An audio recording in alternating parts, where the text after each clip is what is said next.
Slide आपको दिख रही है तेजराज जी? आ रहा सर, अभी आ गया सर। हाँ clear sir. Okay, thank you, thank you. Just a minute, मैं थोड़ा सा इसको टैग कर लूं।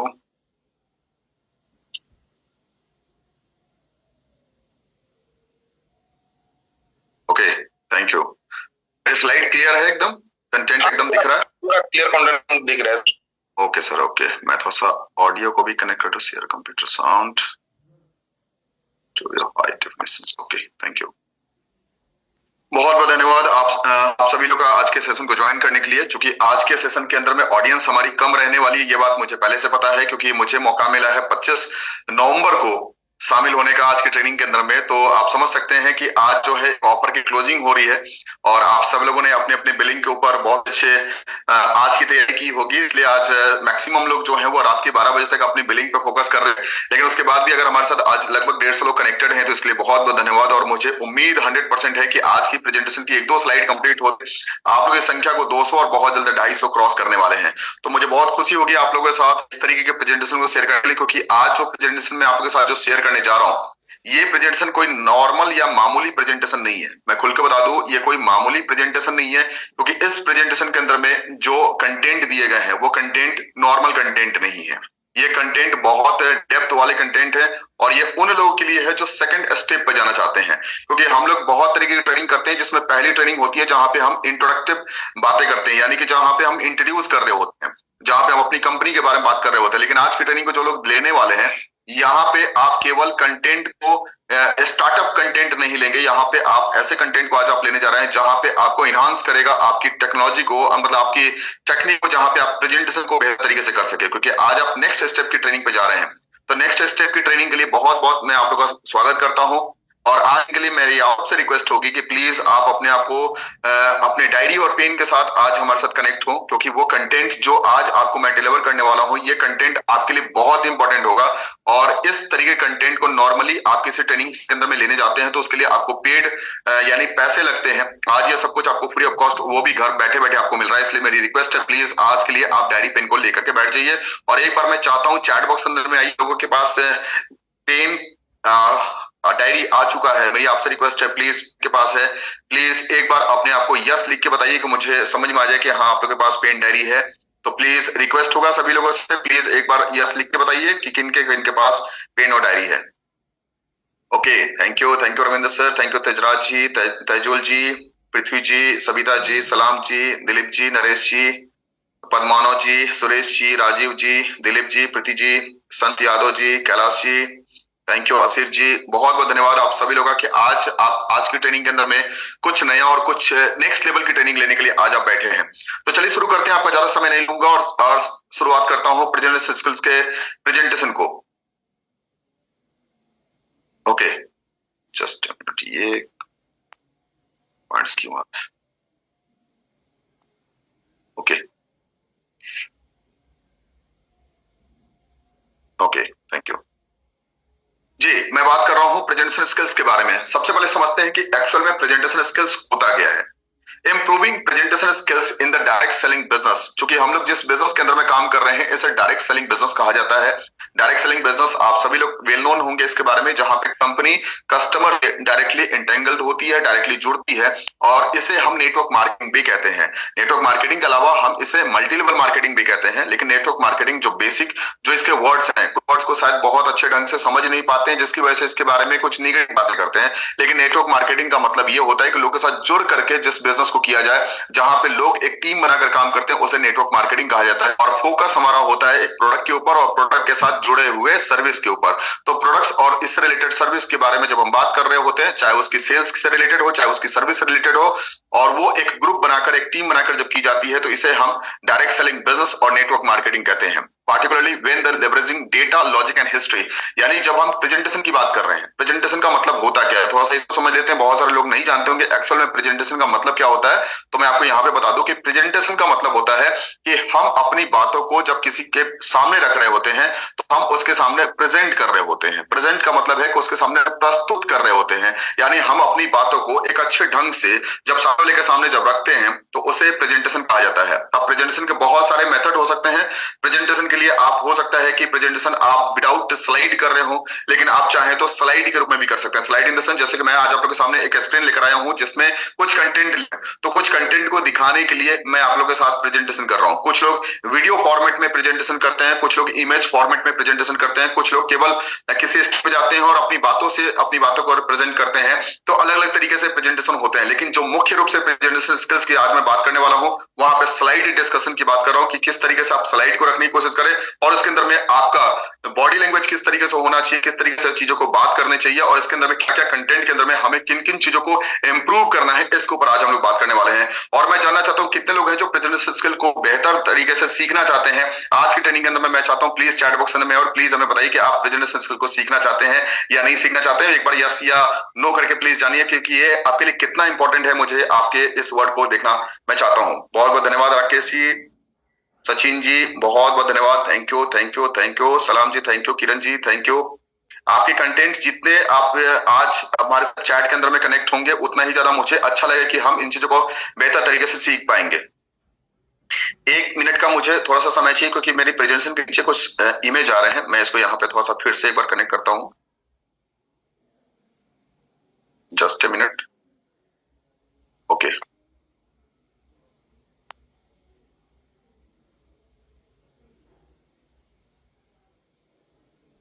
Thank you. तो बहुत बहुत धन्यवाद। यहाँ पे मैं बात कर रहा हूँ improving presentation skills in direct selling business network marketing, particularly when leveraging data, logic and history.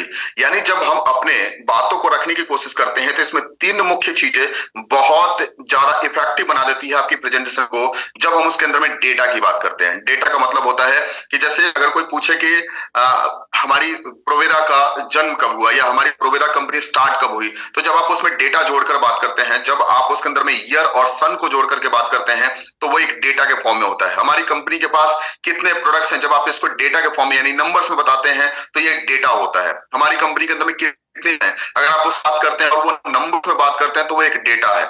दूसरी बात होती है लॉजिक। लॉजिक का मतलब होता है जिसके पीछे तर्क हो, यानी कि विदाउट तर्क बात नहीं करनी चाहिए। कुछ लोग बोलते हैं ना कि भाई क्या बात कर रहा है, कुछ समझ नहीं आया, कि कुछ भी बोले जा रहा है। तो वैसा प्रेजेंटेशन में अगर आप करने की कोशिश करते हैं तो नहीं चलेगा। यहाँ पे आप जितना ज्यादा इफेक्टिव प्रेजेंटेशन को करना चाहते हैं उसके लिए इंपॉर्टेंट है कि आप लॉजिक यानी लॉजिकल तरीके से बातों को करने की कोशिश करें, जहां पे कुछ लॉजिक हो। जब आप कंपनी के बारे में बात कर रहे हो, इंडस्ट्री के बारे में बात कर रहे हो या फिर आप अपने किसी प्रोडक्ट्स के बारे में बात कर रहे हो, तो उसके पीछे एक लॉजिक होना चाहिए। फॉर एग्जाम्पल मैं बात करता हूं, जैसे हमारे पास एक प्रोडक्ट है जिसका नाम है रेड एलोवेरा। अब अगर हम रेड एलोवेरा के बारे में बात कर रहे हैं तो उसमें एक लॉजिक होना चाहिए। लॉजिक क्या मतलब है कि सर हमारी कंपनी ने एक बहुत ही यूनिक प्रोडक्ट का नाम है रेड एलोवेरा। बेसिकली इसके कलर भी रेड हैं और इसके सिर्फ कलर रेड होने की वजह से रेड एलोवेरा नहीं कहा जाता है। ये रेड एलोवेरा की बहुत बड़ी खासियत है कि इसके अंदर में आप नॉर्मल एल से ये 22 गुना ज्यादा इफेक्टिव होता है। ये हमारे ब्लड के पीएच लेवल को मेंटेन करने में सक्षम होता है और साथ ही साथ आपको गैस रिलेटेड समस्या को दूर करने में मदद करता है, आपकी इम्यूनिटी को भी बूस्ट करने में मदद करता है। ये ऐसे प्रोडक्ट जब आप इस तरीके से बात करते हो और ये कैसे करता है, क्यों करता है, जब के ऊपर बात करेंगे, जब डोज के ऊपर बात करेंगे, तो ये लॉजिकल तरीके से होता है कि आखिर ये क्यों करता है, आखिर एलोवेरा में ऐसा क्या है जिसकी वजह से ये काम करता है। तो ये जब चीजें हम बात करने लग जाते हैं तो इसकी वजह से ये लॉजिकल बन जाता है। उसी तरीके से जब हम डेटा का यूज करते हैं, लॉजिक का यूज करते हैं और जब इसके हिस्ट्री और पास्ट के बारे में बात करते हैं तो फिर ये और ज्यादा इफेक्टिव बन जाता है। यानी हमारी प्रेजेंटेशन और बेहतर हो सकती है जब हम उसमें डेटा का इस्तेमाल करेंगे, लॉजिकल तरीके से बात करेंगे और कुछ हिस्ट्री को लेकर आने की कोशिश करेंगे, तो हमारी प्रेजेंटेशन जो होगी वो पहले से ज्यादा बेहतर होगी। स्ट्रक्चर अप्रोच, जब भी हम बात करें तो स्ट्रक्चर में होना चाहिए। जैसे अगर हम घर की कल्पना करते हैं, एक एग्जांपल के रूप में बात कर रहे हैं कि अगर मैं किसी घर को बनाने की कल्पना कर रहा हूं, तो वैसे में क्या है कि अगर मैं बोलूं कि मुझे एक बहुत अच्छा घर चाहिए, अब सामने वाले कहे कि बहुत अच्छा घर का मतलब होता क्या है, तो सर बहुत अच्छा घर चाहिए मुझे। अगर इस तरीके से कोई बात करे और उसकी जगह पे कोई ये बात है कि मैं ऐसे घर की कल्पना कर रहा हूं जिस घर का अगर एरिया स्क्वायर फीट की बात करूं तो लगभग 2000 स्क्वायर फीट होना चाहिए, उसके पीछे कम से कम 300 स्क्वायर फीट का एक लॉन होना चाहिए, सामने में छोटा सा एक स्पेस ऐसा होना चाहिए जहां पे मैं 2 कार को पार्क कर सकूं। इसके अलावा मुझे सामने में लॉन एरिया चाहिए जहां पे मैं 2 व्यक्ति का या 4 व्यक्ति को बैठा करके अच्छे से टेबल लगाकर साथ में कुछ फुलवारी वगैरह हो और वहां पे मैं बैठ सकूं। अंदर में 3 अलग अलग कमरे होने चाहिए, 3 BHK का रूम होना चाहिए, हॉल काफी एक्सपेंसिव काफी बड़ा होना चाहिए। उसके अंदर मैं एक बड़ी सी टीवी अगर लगाऊं, उसके पीछे सामने कम से कम सोफे पे एल शेप में सोफा लगाया या यू शेप के अंदर में सोफा लगाया जाए तो काफी कम से कम 15-20 लोग एक साथ बैठ सके और अच्छे से जो साउंड क्वालिटी हो वो भी बहुत इंप्रूव किया जा सके, ऐसी रूम होनी चाहिए। रूम का साइज जो मैं सोच रहा हूं वो कम से कम 12 का रूम का साइज होना चाहिए। अगर आप इस तरीके से बात करते हैं ना तो ये बनता है स्ट्रक्चर। जस्ट लाइक वैसे ही जब आप प्रेजेंटेशन के अंदर में जब आप बात कर रहे होते हैं तो आपको स्ट्रक्चर में अगर आप बात करते हैं तो चीजें और बेहतर हो जाती है। इसलिए स्ट्रक्चर वे में बात करने से आपके प्रेजेंटेशन में बहुत ज्यादा इफेक्टिवनेस आ जाती है। हियर्स ये step by step formula to enhance your presentation effectiveness, यानी स्टेप बाय स्टेप आज मैं आपके साथ कुछ फॉर्मूला शेयर करने जा रहा हूं जिसकी वजह से आपकी प्रेजेंटेशन जो है वो और ज्यादा इफेक्टिव हो सके। मैं जब भी प्रेजेंटेशन की बात कर रहा हूं तो आप समझ लीजिए कंपनी के बारे में जब आप सिस्टम के बारे में बता रहे होते हैं, यानी कंपनी के प्रोडक्ट्स के बारे में बता रहे होते हैं, या कंपनी के प्रोफाइल के बारे में बता रहे होते हैं, या कंपनी के प्रेजेंटेशन को दे रहे होते हैं, या फिर आप नेक्स्ट लेवल ट्रेनिंग के बारे में बात कर रहे होते हैं, ट्रेनिंग दे रहे होते हैं, तो ये सारी प्रेजेंटेशन स्किल्स के अंदर में आता है और इसको और बेहतर तरीके से करने की क्षमता आप कैसे बढ़ा सकते हो उसके ऊपर मैं बात करने वाला हूं। सबसे पहले पॉइंट के ऊपर बात करते हैं, वो है अंडरस्टैंड योर ऑडियंस। आज सबसे पहले मैं कुछ बात करूंगा अंडरस्टैंड योर ऑडियंस, यानी अपने ऑडियंस को कैसे समझा जाए। ऑडियंस को समझना अगर आप बात करेंगे तो फिर वो काम नहीं चलेगा। आज जो मैं आपके साथ बात कर रहा हूं, यहाँ पे बैठे हुए जितने भी लोग हैं मैं उसमें मैक्सिमम लोग को देख पाता हूं कि वो लोग जो है वो इंग्लिश में कंटेंट को देख सकते हैं लेकिन वो इंग्लिश में कंटेंट को समझ नहीं पाएंगे। 100% लोग नहीं समझ पाएंगे। तो ऐसे में मुझे क्या करना चाहिए? ऐसे में मुझे बात करनी चाहिए। तो सबसे पहले क्या है कि मुझे लैंग्वेज के बारे में समझना होगा। दूसरा, हमें उनके टाइमिंग का ख्याल रखना होगा, लैंग्वेज का ख्याल रखना है, टाइमिंग का ख्याल रखना। और मैं स्टेप बाय स्टेप मैं बता रहा हूँ, ट्रेनिंग करने जा रहा हूँ। अभी जो मैं 10 पॉइंट आपके साथ डिस्कस करने वाला हूँ, इस 10 इंपॉर्टेंट पॉइंट के अंदर मैं 3 चीजों पे ज्यादा फोकस करूंगा। पहला, उसके स्टेप के बारे में बात करूंगा, दूसरा एक्शन के बारे में बात करूंगा, और तीसरा टिप्स के बारे में बात करूंगा। यानी किन चीजों पे ज्यादा फोकस करना चाहिए, एक्ट किस तरीके का होना चाहिए और क्या होना चाहिए हमारा, ये 3 चीजों को लेकर के मैं पूरी 10 पॉइंट्स के मैं आपके साथ डिस्कस करूंगा।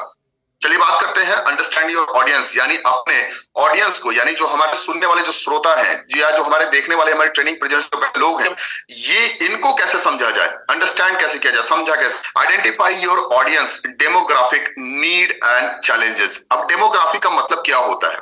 थोड़ा सा एक नया वर्ड आपके बीच में है, आइडेंटिफाई। आइडेंटिफाई का मतलब होता है ये समझा कैसे जाए, जाना कैसे जाए। योर ऑडियंसेस, यानी कि आपके ऑडियंस को, यानी जो आपकी श्रोता है उनको कैसे समझा जाए। तो उसको समझने के लिए आप 3 चीजों को समझ सकते हैं। पहला, मैं 3 चीजों पे फोकस कर सकते हैं। पहला है डेमोग्राफिक। डेमोग्राफिक का मतलब होता है जनसंख्या का विज्ञान क्या है, जनसंख्या का विज्ञान के तरीके से समझा जाए। जनसंख्या का विज्ञान का मतलब कि हमारे सामने जो बैठे हुए उसमें एज ग्रुप कितने हैं, यानी कुछ बूढ़े लोग हो सकते हैं, बूढ़े इन द सेंस मतलब 60 प्लस के लोग हैं, या हमारे पास जो ऑडियंस है वो मिड एज के लोग हैं, या फिर हमारे पास जो है वो टीन एज के लोग हैं, या हमारे पास कंप्लीट यूथ ऑडियंस बैठी हुई है, यानी कि यहाँ पे मेल ज्यादा बैठा हुआ है, या फिर हमारे लिए ज्यादा फीमेल्स हमारी ऑडियंस है। इन सब चीजों को अगर आप देखने की कोशिश करते हैं, डेमोग्राफी है, कौन से प्लेस, कौन से एरिया। जैसे आप ट्रेनिंग प्रेजेंटेशन जैसे शुरू होता है, हमारी मीटिंग शुरू होती है, मीटिंग शुरू होते ही तेजराज जी ने पूछा कि आप कौन कौन से शहर से हैं, आप प्लीज शहर का नाम लिख करके बताइए। इससे हमें क्या पता चला कि आप कौन कौन से स्थान से बिलोंग करते हैं। ये क्या है? अपने ऑडियंस को समझना। अब यहाँ पे अगर मेरे पास कुछ दूसरे कंट्री के लोग हों जहां पे हिंदी भाषा यूज नहीं जाती है, तो वहां पे अगर वैसे ऑडियंस अगर बैठेंगे तो फिर वैसे ऑडियंस के लिए मुझे लैंग्वेज का भी ध्यान रखना हो कि यहाँ पे हिंदी केवल बोलने से काम नहीं चलेगा, मुझे इंग्लिश में भी बात होगी। तो इस तरीके से क्या है कि हम अपने ऑडियंस को समझते हैं डेमोग्राफिक तरीके से, उनके जरूरत के हिसाब से। यानी कि आखिर जो मैं बात करने जा रहा हूं, क्या उनकी आज जो मैं आपके साथ प्रेजेंटेशन करने जा रहा हूं, यानी कि आपके मैं आज बात कर रहा हूं प्रेजेंटेशन स्किल्स के ऊपर। जो प्रेजेंटेशन स्किल्स, क्या वाकई में आपको जरूरत है कि नहीं, क्या आप तरीके की ट्रेनिंग्स आपकी रिक्वायर्ड है कि नहीं, आपके नीड यानी आपकी जरूरत इसके अंदर में है कि नहीं, आपके लिए प्रेजेंटेशन कितना इंपॉर्टेंट हो सकता है, ये मैं जानता हूं। इसलिए मैं आज आपके साथ इस तरीके की स्लाइड्स को लेकर आया हूं।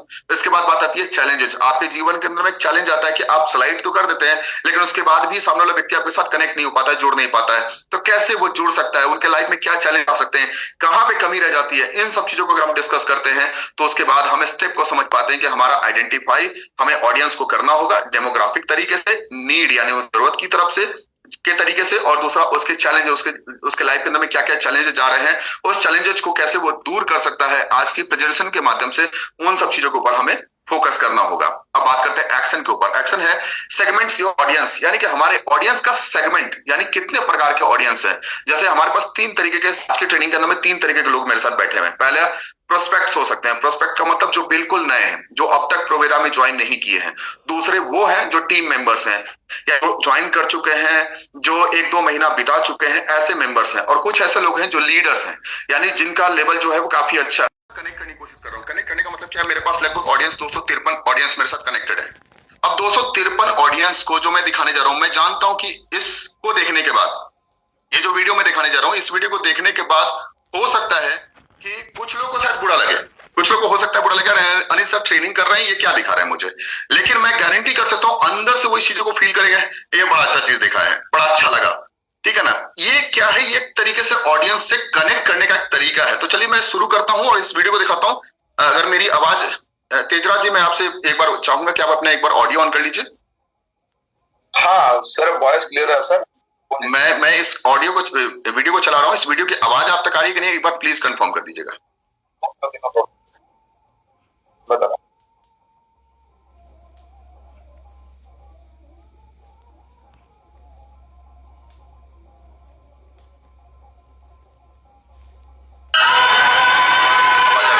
अरे शोना बाबू जी, मेरा दोस्त आया है, जरा दो कप चाय बना दीजिएगा। अच्छा ठीक है, पर एक मिनट। शुरू कर देता हूँ फिर से। वॉइस ऑडियो क्लियर है सर। ऑडियो क्लियर था ना? हाँ पूरा क्लियर सर। अरे शोना बाबू जी, मेरा दोस्त आया है, जरा दो कप चाय बना दीजिएगा। अच्छा ठीक है, पर एक मिनट जरा मेरी बात सुन लीजिएगा। आ रहा हूँ, अभी आया। हाँ क्या हुआ? अरे मैं कह रही थी कम से कम अपने दोस्तों के सामने तो मुझे ऐसे नामों से ना बुलाया करिए, मुझे शर्म आ जाती है। अपने शोना बाबू को ऐसे नामों से नहीं बुलाऊंगा तो किसे बुलाऊंगा है? अच्छा आप जाकर बैठिए, मैं चाय बना कर लाती हूँ। ठीक है। और बताओ यार, तुम्हारी शादी को इतने साल हो गए, तुम आज भी अपनी बीवी को इतने प्यारे प्यारे नाम से बुलाते हो, इतनी मोहब्बत करते हो अपनी बीवी से। नाम भी ना लो मोहब्बत का, नाम भूल गया हूँ अपनी बीवी का, याद नहीं आ रहा है और पूछने की मुझमें हिम्मत नहीं है। ऊपर से शादी का कार्ड भी नहीं मिल रहा है।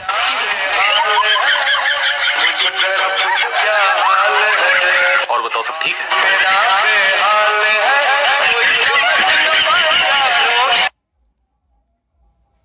कैसा लगा तेजराज जी, आप मुझे रिएक्शन दीजिए। सर ये वीडियो मैं 10 बार देख चुका हूँ, ये कैक्चुअल क्या बात है। आपने पहले से देखा हुआ है, लेकिन मैं यहाँ पे मैं चाहता हूँ चैट बॉक्स में आइए और मुझे प्लीज बताइए कि क्या इस चीजों को देखने के बाद आपको अच्छा लगा या बुरा लगा। अच्छा लगा तो यस लिख दीजिए, केवल मुझे समझ में आ जाएगा।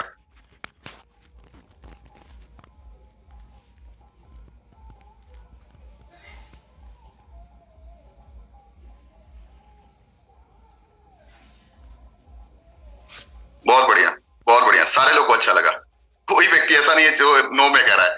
यानी कि मैं ऑडियंस को समझ चुका हूं, ऑडियंस किस तरह की चीजें सुनना चाहती है मुझे समझ में आ चुका है। यानी यही चीज जो मैं आज आप लोगों के साथ शेयर कर रहा हूं, यही चीज जो वीडियो के फॉर्म में आपने देखा, मुझे पता है कि ये मुझे अच्छा लगा है और चीजें क्या है, नॉर्मल तरीके से ह्यूमर कनेक्टेड है। थोड़ा सा यहाँ पे इन चीजों को सुनने के बाद अच्छा फील करते हैं लोग। मैंने इसको ट्राई भी किया, मैं आपको बता दूं, इसे मैंने मोबाइल में डाउनलोड किया और 4 दिन पहले मैंने इसे मोबाइल में डाउनलोड करके कुछ लोगों को दिखाया। दिखाने के बाद कोई ऐसा व्यक्ति नहीं था, ऑडियंस अलग अलग तरीके के थे, मैंने जिसको जिसको दिखाया वो सारे लोग इस वीडियो को देखने के बाद हंसे। तो एक चीज समझ में आता है कि जो चीजें लोगों को कनेक्ट करती है, अगर हम उस तरीके से चीजों को प्रेजेंट करने की कोशिश करें तो डेफिनेटली बहुत अच्छा होगा। लाइन कितना एकदम सिंपल है, मैं नाम भूल गया हूं इसलिए मैं सोना बाबू बोल रहा हूं, बस सिंपल सी बात है, बहुत बड़ी बात नहीं है, लेकिन उसको प्रेजेंट करने का तरीका कितना यूनिक था जिसकी वजह से एक आम इंसान तुरंत हंस पड़ता है, तुरंत कनेक्ट हो जाता है। यही चीज मैं आप लोगों के साथ शेयर करने की कोशिश कर रहा हूं कि अगर आप अपने स्लाइड के अंदर में अगर चीजों को, ऑडियंस को समझते हुए स्लाइड को रखने की कोशिश करेंगे तो फिर लोग बहुत जल्दी कनेक्ट होते हैं और उससे रिजल्ट भी बहुत अच्छा मिलता है। आगे बात करते हैं, define clear objective. Clear objective होना बहुत जरूरी है। हमारी दिक्कत क्या है कि हमारी ऑब्जेक्टिव ही क्लियर नहीं होती है। अब जब प्रेजेंटेशन करने आ रहे हैं तो हमारा ऑब्जेक्टिव एकदम क्लियर होना चाहिए, और ऑब्जेक्टिव में क्या है, establish what you want to achieve from the presentation. आप प्रेजेंटेशन से क्या अचीव करना चाहते हैं, क्या एस्टैब्लिशमेंट आपकी चाहत है, यानी आप क्या चाह रहे हैं कि आज की प्रेजेंटेशन को दिखाने के बाद मेरी टीम के अंदर में 10 नए लोग की ज्वाइनिंग हो, या फिर आज के प्रेजेंटेशन देने के बाद मेरे टीम के लोग मोटिवेट हो सके, या फिर आज की प्रेजेंटेशन देने के बाद लोगों के साथ मेरी कनेक्शन बिल्ड हो सके। आज के प्रेजेंटेशन देने के बाद क्या वो मुझे लीडर के रूप में एक्सेप्ट करने को तैयार है कि नहीं। आज की प्रेजेंटेशन को देखने के बाद क्या वो व्यक्ति अपने आप को तैयार कर पाएगा कि नहीं कर पाएगा कि अपनी प्रेजेंटेशन को वो अपने खुद से दे सके, ये ना कहे कि मेरे पास अपलाइन होंगे या अपलाइन ही प्रेजेंटेशन कर सकते हैं, मुझे प्रेजेंटेशन देना नहीं आता है या फिर मुझे प्रेजेंटेशन बनाना नहीं आता है। ये चीजें अगर मुझे पहले से पता हो, यानी हमारी स्टेप में ये कंफर्म हो कि establish what you want to achieve your presentation, आज की प्रेजेंटेशन से मुझे क्या देखने और सुनने का मौका मिल रहा है, आज हमारे लिए क्या मेरे अचीवमेंट्स क्या होने वाली है आज की ट्रेनिंग प्रेजेंटेशन को देखने के बाद। दूसरा इंपॉर्टेंट है action, set a measurable goal. Set a measurable goal का मतलब क्या है कि हमें, अगर आज रिक्रूटमेंट के लिए मैं काम कर रहा हूं, नई ज्वाइनिंग्स के लिए काम कर रहा हूं, तो आज मेरा इंपॉर्टेंस ये हो कि आज जब मैं नए लोगों को मीटिंग करने जा रहा हूं, 10 लोगों की मीटिंग करने जा रहा हूं, आज जूम पे ही करने जा रहा हूं या फिजिकल मीटिंग ही मैं 2 व्यक्ति के साथ करने जा रहा हूं, तो मेरा 100% कंफर्मेशन है कि आज मैं इनको ज्वाइन करा के ही रहूंगा। या ये व्यक्ति जो है वो पिछले 10 दिन से मैं देख रहा हूं, ये व्यक्ति ना फोन उठाता है ना बात करता है, कुछ नहीं करता है, लेकिन आज मैं इस व्यक्ति के साथ ये प्रेजेंटेशन करके मैं इसे इतना मोटिवेट कर दूंगा कि ये इंसान लगातार कनेक्ट रहने के बारे में सोचेगा। तो ये होता है हमारा क्लियर ऑब्जेक्टिव। तो सेकंड प्रेजेंटेशन के अंदर में जो सबसे ज्यादा इंपॉर्टेंट तरीके से होता है, पहले तो हो गया ऑडियंस को समझना, और दूसरा है डिफाइन क्लियर ऑब्जेक्टिव, अपने ऑब्जेक्टिव को समझना। Align the objective with the audience expectations, यानी कि हमारी ऑडियंस की चाहत क्या है, ऑडियंस क्या चाहता है। मैंने आपके साथ एक वीडियो दिखाया, ये वीडियो पे मिलियंस व्यू है। इस वीडियो पे मिलियंस व्यू कैसे हो गए? क्योंकि जो ऑडियंस चाहता है वही यूट्यूब दिखाता है, या वही लोग वीडियो बनाते हैं जो लोग चाहते हैं, जो देखना चाहते हैं। जस्ट लाइक वैसे ही, जैसे ही आप एक सिंपल सी बात है, मार्केट के अंदर में एक छोटा सा मैं आप लोगों के साथ थोड़ा सा इसको कनेक्ट करने की कोशिश कर रहा हूं। जैसे कुछ लोग हैं जो गाना गाते थे, बहुत अच्छा गाना गाते थे, लेकिन उनका एक समय था, एक पुराने मतलब टाइप की उनके सिंगिंग थी, उनकी म्यूजिक जो थी वो पुराने टाइप की थी, उस टाइम के लिए बहुत इफेक्टिव था। लेकिन आज का जनरेशन जो है वो अलग तरीके के गाने को सुन रहा है, अलग तरीके की म्यूजिक के साथ कनेक्ट हो पा रहा है। आज के टाइम के अंदर में लोग बादशाह जैसे सिंगर्स को सुन रहे हैं, उनकी म्यूजिक पे झूम रहे हैं। पहले के टाइम में लोग रफी के गाने को सुनते थे, पहले के टाइम के लोग लता के गाने को सुनते थे, आज के टाइम के लोग हनी सिंह और बादशाह के गाने को सुन रहे हैं। तो कहने का मतलब क्या है, समय के हिसाब से चीजें चेंज हो रही हैं, समय के हिसाब से जो ऑडियंस है वो बदल रहे हैं, समय के हिसाब से जो उनकी जनरेशन है वो बदल रही है, उनके जो डिमांड्स है वो बदल रहे हैं। लेकिन अगर हम अपने आप को उस तरीके से उसके एक्सपेक्टेशन के हिसाब से, यानी ऑडियंस की चाहत के हिसाब से अपने आप को लेकर जाने की कोशिश नहीं करेंगे तो फिर काम नहीं चलेगा। हमें ऑडियंस के नीड्स को समझना होंगे, उनके इंटरेस्ट को समझना होगा, उनकी चाहत को समझना होगा, वो क्यों हमारे साथ आज कनेक्ट होंगे आज की ट्रेनिंग के अंदर में, इन चीजों को समझना होगा। और जब हम इन सब चीजों को समझते हुए जब अपनी प्रेजेंस को बनाते हैं और उसे डिलीवर करते हैं तो रिजल्ट्स भी बहुत अच्छे आने लग जाते हैं। हाउ योर प्रोडक्ट्स और सिस्टम सॉल्व देयर प्रॉब्लम, हमारे प्रोडक्ट्स जो हैं या फिर हमारा मार्केटिंग प्लान जो है लोगों के प्रॉब्लम को सॉल्व कैसे करेगा, इसके ऊपर बात करना बहुत इंपॉर्टेंट है। Create a hook that connect your audience desire with your goals. आपके जो ऑडियंस है उसके जो उसके अंदर में एक्साइटमेंट है वो कैसे डेवलप हो सकता है, या वो अपने गोल के लिए कैसे कनेक्ट हो सकते हैं, उसके लिए इंपॉर्टेंट क्या है कि हम एक हुक कनेक्शन डेवलप करें। हुक कनेक्शन का मतलब, जब मैं प्रेजेंटेशन देता हूं, मैं आपको बता दूं कि जब मैं प्रोवेरा का मार्केटिंग प्लान जब डिस्कस कर रहा हूं तो वहां पे मैं बताता हूं कि आपके 3000 बीबी का बिजनेस लेफ्ट साइड में होगा और 3000 बीबी का बिजनेस जब राइट साइड में होगा तो आपको एक बोनस मिलेगा जो कंपनी के टर्नओवर का 24% होता है, जिसे हम स्टार्टअप बोनस कहते हैं। और इसकी जो शुरुआती इनकम होती है लगभग 250 रुपए के आसपास की होती है। यहाँ पे मैं थोड़ा नॉर्मल तरीके से स्टार्ट करता हूँ, लेकिन उसके बाद जैसे चूंकि मुझे पता है 2 लाइन की जितनी मार्केटिंग प्लान है लगभग उसके प्लान इस तरीके से चलते हैं, लेकिन फिर मैं तुरंत आके बोलता हूँ कि सर जो अब मैं बताने जा रहा हूँ ये बहुत इंपॉर्टेंट है और दूसरी कंपनी के अंदर में आपको खोजने से नहीं मिलेगा, और ये है सर हमारी कंपनी का life time award, life time reward, life time bonus. ये लाइफ टाइम बोनस सर क्या है कि एक बार 25 लाख बीबी का बिजनेस अगर आपने सिंगल मंथ के अंदर में कर लिया तो कंपनी के टर्नओवर के 1% के लाइफ टाइम के पार्टनर बन जाएंगे, और ये इक्वली डिस्ट्रीब्यूशन है। उसके बाद से आपके ग्रुप का बिजनेस केवल 50,000 बीबी की मैचिंग पे केवल आ जाएगा ना, वो भी सिंगल ग्रुप के अंदर में आ जाएगा, तो भी ये इनकम आपको मिलता है। और अगर आप नहीं रहे और आपकी आईडी आपकी नॉमिनी के नाम पे ट्रांसफर हो जाती है तो वैसे टाइम के अंदर में ये इनकम विदाउट कंडीशन कंपनी आपको 1% अपने पार्टनरशिप पे देती है। सर ऐसी बोनस अब तक नेटवर्क मार्केटिंग इंडस्ट्री के अंदर में नहीं आई है। वहां पे लोग रॉयल्टी इनकम बोलते तो जरूर है लेकिन रॉयल्टी देते नहीं है। यहाँ पे रॉयल्टी का मतलब है कि जहां पे आपके बिजनेस जीरो हो जाए उसके बाद भी कमीशन आए, ये कंपनी ने बना के दिया। और सिर्फ इतना ही नहीं, यहाँ पे मेंटरशिप बोनस भी कंपनी ने दिया। आपके द्वारा कोई भी एक व्यक्ति जिसको आपने स्पॉन्सर किया और उस व्यक्ति ने अगर आमदनी कमा रहा है उसकी आमदनी का 8% आपको मिलता है मेंटरशिप बोनस के रूप में। सर ये बहुत इफेक्टिव बोनस है और इसके लिए काम करना जरूरी, क्योंकि सर हर कंपनी में 3-4 साल 5 साल तो हम लोग बहुत मेहनत करते हैं, लेकिन उसके बाद हम चाहते हैं कि हमारी इनकम पैसिव इनकम के रूप में कन्वर्ट हो सके। और ये पैसिव इनकम की जो रिक्वायरमेंट्स है उसको पूरा करने के लिए इंपॉर्टेंट है कि ऐसे मार्केटिंग प्लान करने में कुछ ऐसे बोनसेस हो जहां पे हमारे बिजनेस बहुत डाउन हो जाए या बहुत खत्म हो जाए या कोविड जैसा सिचुएशन आ जाए उसके बाद भी हमारी इनकम पे कोई प्रभाव ना पड़े। उसके लिए इंपॉर्टेंट है कि हम इस तरीके के प्लान को लेकर आए। तो यहाँ पे क्या है, हुक है। यानी एक जगह पे मैं फंसाने की कोशिश करता हूँ। सर अब तक मैंने बहुत सारी कंपनी के प्रोडक्ट्स को देखे हैं, तो उसके प्रोडक्ट्स के ऊपर मैंने 3-3 महीने का कमिटमेंट दिया है कि सर 3 महीने लगातार आपको यूज करने को, चौथे महीने से रिजल्ट्स मिलेंगे। कुछ प्रोडक्ट्स, कुछ कंपनी के अंदर में जो प्रोडक्ट्स आते हैं वो लगभग 1 महीने का उन्हें टाइम पीरियड में रखा जाता है। सर 1 महीना कम से कम यूज किए। सर मैं आपको बता दूं, हमारी प्रोवेरा के अंदर में ऐसे प्रोडक्ट्स है जो केवल 3 दिन आप यूज करके देखिए। सर अगर आपको चौथे दिन रिजल्ट ना मिले तो आप मुझे फोन करके बताइएगा। सर ऐसे प्रोडक्ट्स की एफिकेसी है। ऐसी बातें जब हम करते हैं तो ये हुक बन जाता है। हुक का मतलब जहां पे लोगों को लगता है अच्छा इतना हाई एफिकेसी प्रोडक्ट के अंदर में है और इतने लो प्राइस पे अवेलेबल है, मैं डेफिनेटली एक बार ट्राई करने की कोशिश करूंगा। ये क्या है? Define clear objective. इसमें टिक्स आपका टिप यही है कि आप हुक स्टेप क्रिएट करने की कोशिश करें। जब भी आप प्रेजेंटेशन करें तो उसमें कुछ हुक ऐसा होना चाहिए जहां पे लोग बोलेगा अरे यार कुछ हो ना हो, लेकिन ये मुझे समझना और जानना बहुत जरूरी है। तीसरे इंपॉर्टेंट पॉइंट पे बात करते हैं, रिसर्च एंड गैदर डेटा। यानी डेटा को ज्यादा से ज्यादा खोजने की कोशिश कीजिए, डेटा को ज्यादा से ज्यादा अपने ट्रेनिंग के अंदर में शामिल करने की कोशिश कीजिए। अगर आप रिसर्च और डेटा को शामिल करेंगे प्रेजेंटेशन के अंदर में तो वो ज्यादा इफेक्टिव हो जाएगा, ज्यादा कनेक्ट करने की कोशिश करेगा, ज्यादा आपके अंदर में लिटरेसी लेवल जो है ना वो हाई हो जाएगी। आज के डेट में आप देख पा रहे होंगे बहुत अलग अलग तरीके के लोग आते हैं और अलग अलग तरीके से बातें रखने की कोशिश करते हैं।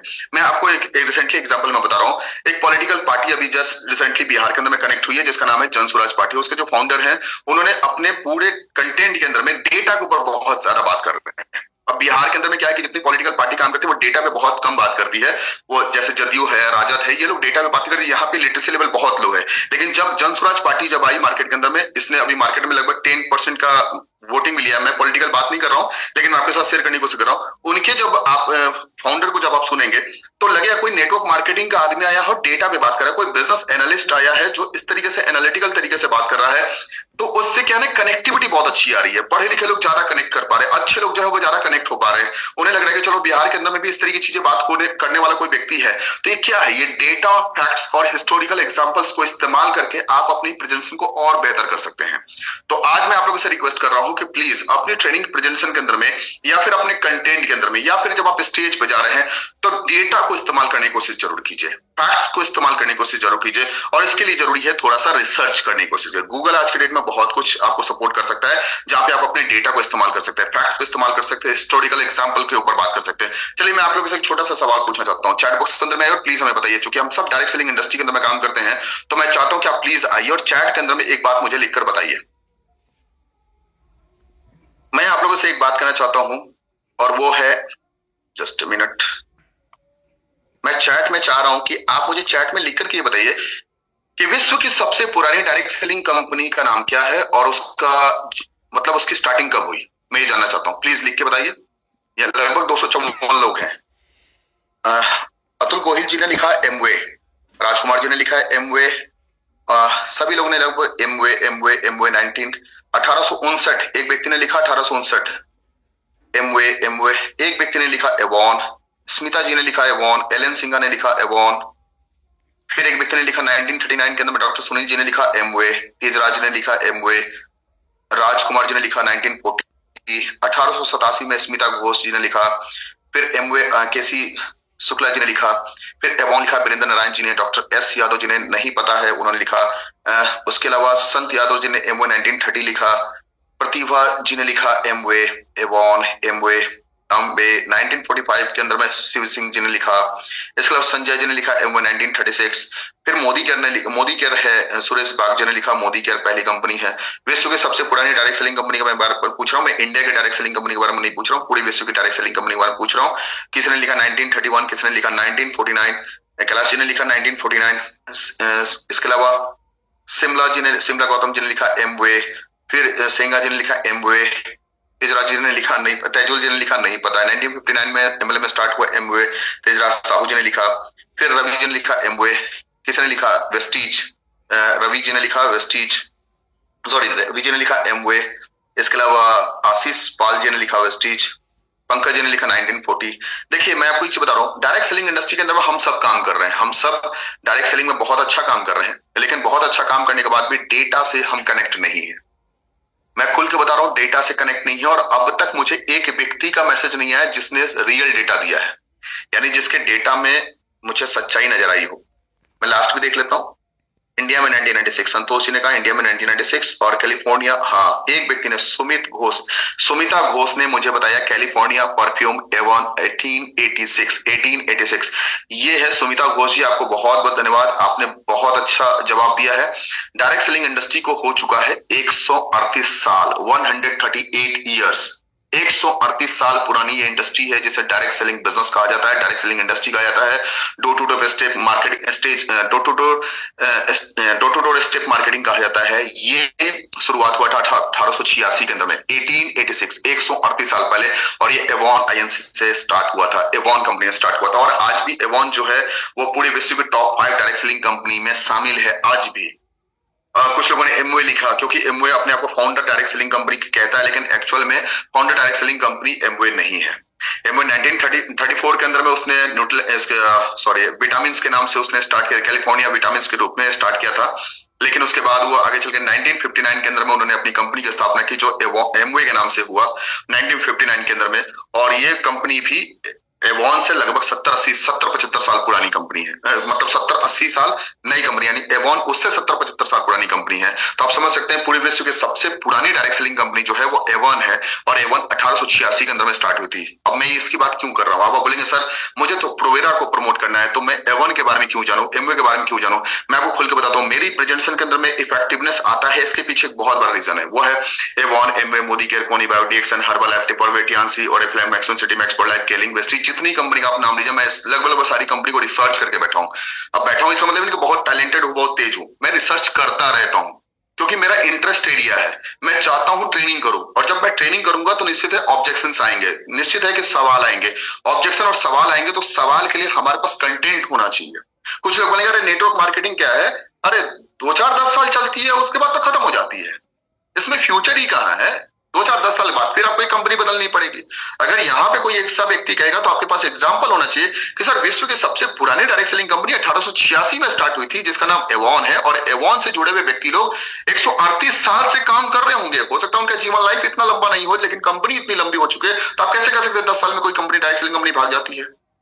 कुछ लोग कहेंगे अरे डायरेक्ट सेलिंग कंपनी इतनी छोटी छोटी कंपनी होती है, कहां इसमें ग्राफ है। आप वहां पे बता सकते हैं कि भाई विश्व की सबसे पुरानी और सबसे बड़ी अगर कोई एफएमसीजी कंपनी है रैंक वाइज अगर बात करें तो वो HUL है, हिंदुस्तान यूनिलीवर कंपनी है, हिंदुस्तान यूनिलीवर लिमिटेड कंपनी है HUL, जिसे हिंदुस्तान लीवर जिसका लक्स हम यूज करते हैं, जिसका हम फेयर एंड लवली यूज करते हैं, जिसका हम पॉन्ड्स यूज करते हैं, ये HUL है, Hindustan Unilever limited company. HUL company का जो टर्नओवर है वो है 74,000 करोड़, 74,000 करोड़ की ये कंपनी है, 74,000 करोड़ की कंपनी है। और एमवे जो डायरेक्ट सेलिंग कंपनी के अंदर में सबसे टॉप पे बैठी हुई कंपनी है एमवे, उसका जो ग्लोबल टर्नओवर है वो है 96,000 करोड़, 96,000 करोड़ की कंपनी है। आप सोच के देखिए, अगर कोई ये कहता है अरे नेटवर्क मार्केटिंग का फ्यूचर है ही नहीं, भाई नेटवर्क मार्केटिंग क्या छोटी छोटी चीजें होती है, ये क्या छोटे छोटे बिजनेस में हम इन्वॉल्व होना नहीं चाहते हैं। आप उनको बोलिए ना ही ये बिजनेस छोटा है और ना ही ये बिजनेस नया है, ये बिजनेस 138 साल पुराना है जो एवॉन ने इसे प्रूव किया है, और ये बिजनेस अगर मैं बात करूं तो बहुत बड़ा है, जो हिंदुस्तान यूनिलीवर कंपनी को भी टक्कर देता है। वो 74,000 करोड़ की कंपनी है, और एमओ जैसी company single direct selling company जो है 96,000 करोड़ की कंपनी है। आप सोच के देखिए कितनी बड़ी बात है। तो जब आप इस तरीके के डेटा को जानते हैं तो फिर आप लॉजिकल तरीके से बात कर पाएंगे, डेटा के साथ बात कर पाएंगे, तो आपकी प्रेजेंटेशन में जो पावर होगा ना वो बढ़ जाएगा। और यही पावर को बढ़ाने के लिए मैं चाहता हूं कि आप अपनी प्रेजेंटेशन को इस तरीके से तैयार करें जिसमें रिसर्च का होना बहुत जरूरी है, और अपने डेटा, फैक्ट्स और हिस्टोरिकल एग्जांपल को लेने का प्रयास कीजिए। मुझे लगता है शायद ये कंटेंट आपको अच्छे लग रहे होंगे, तो मैं एक बार चाहूंगा कि प्लीज एक बार लिख के बताइए कि क्या आपको आज के जो कंटेंट मैं आपके साथ जो डिस्कस कर रहा हूं क्या आपको अच्छा लग रहा है, क्या इससे बेनिफिट आपको आने वाले कल के अंदर में अपनी प्रेजेंटेशन को बेहतर करने में आएगा। Thank you Vikas ji, thank you Sumita ji, thank you Rajiv ji, बहुत बहुत धन्यवाद, thank you Dilbar ji, thank you Rajesh ji, बहुत बहुत धन्यवाद आप सभी को धन्यवाद। चूंकि आप लोग आज हमारे साथ कनेक्ट होंगे तो डेफिनेटली आज बहुत कुछ बड़ा और बहुत कुछ बेहतर हम करने की कोशिश करने वाले हैं आज की प्रेजेंटेशन के अंदर में। अब उसी तरीके से जब हम बात कर रहे हैं कि प्रोवेदा के बारे में बात कर रहे हैं, तो प्रोवेदा भी टाइम पे अपने फेसबुक के ऊपर में अपने डेटा को देते रहता है, आपके साथ डिस्क्लोज करता रहता है। जहां पे ये बात करें कि 14 लाख डिस्ट्रीब्यूटर एक्टिव प्रोविजन हमारे पास कनेक्टेड है, जिसमें 13,000 रैंक अचीवर्स हैं, 6,000 से ज्यादा स्क्वायर फीट के हमारे पास लेवाइस ऑफिस इन गुड़गांव है, और 40% हमारे पास विमेन इंटरप्रेन्योर है। यानी कि इसमें अचीवर्स की बात करें तो लगभग 40% ज्यादा अचीवर्स हमारे साथ कनेक्टेड है, वो भी विमेन है। तो आप इस तरीके की चीजों को जब आप शेयर करते हैं, जब आप ये कहेंगे, अगर कोई फीमेल कहती है अरे नेटवर्क मार्केटिंग में मेल लोग ज्यादा इफेक्टिव होते हैं, फील्ड में वर्क करते हैं और वो फील्ड में वर्क कर सकते हैं, वही लोग अचीवर बनते हैं, हम लोग कहाँ कर सकते हैं, तो वहां पे आप इस स्लाइड को दिखा सकते हैं कि सर आप क्या बात कर रहे हैं, मैम आप क्या बात कर रही हैं, 40% वीमेन एंटरप्रेन्योर तो हमारी प्रोवेदा के अंदर में है, 40%, 100 अचीवर्स में तो 40 अचीवर्स हमारी लेडीज हैं। इस तरीके से जब आप बात करते हैं तो फिर ये एक कहीं ना कहीं डेटा है, ये फैक्ट्स है, और इस डेटा फैक्ट्स के साथ जब आप बात करते हैं तो आपकी जो प्रेजेंटेशन होती है वो बहुत अच्छी होती है। Collect statistics about the growth of the direct selling industry, share success story of the company, milestone, company के माइलस्टोन मैंने आपके साथ डिस्कस किया कि हमारी कंपनी ने कितने प्रोविदा अभी तक ज्वाइन किया, कितने लोगों ने रैंक अचीव किया, ये सब हमने डिस्कस किया। फिर use visual like charts, graphs and make data engaging, यानी कि कुछ चार्ट दिखाइए, कुछ ग्राफ दिखाइए। चार्ट और ग्राफ, आपने जब कंपनी के स्लाइड देखा होगा तो उस कंपनी के स्लाइड के अंदर में कुछ चार्ट दिखाए जाते हैं, कुछ ग्राफ दिखाए जाते हैं, तो उस तरीके से चार्ट और ग्राफ बनाने की कोशिश कीजिए। और एग्जांपल के रूप में जैसे हमने आपको एग्जांपल अभी दिया, एवॉन और एमवे का हमने एग्जांपल दिया, जस्ट लाइक वैसे ही आप यहाँ पे एग्जांपल दे सकते हैं। Network marketing as a $2000 billion industry globally, growing by the 9% annually. This shows the massive potentials for the wealth creation. अगर आप पैसे कमाना चाहते हैं तो डायरेक्ट सेलिंग इंडस्ट्री हर साल 9% से ग्रो कर रही है और $200 बिलियन का ये ऑलरेडी मार्केट बन चुका है, तो बहुत बड़ा मार्केट भी है और पोटेंशियल भी बहुत ज्यादा। और इसके अंदर में प्रोवेदा के साथ जोड़ना इसलिए ज्यादा इफेक्टिव हो कि इसके पास मार्केट स्पेस बहुत ज्यादा है।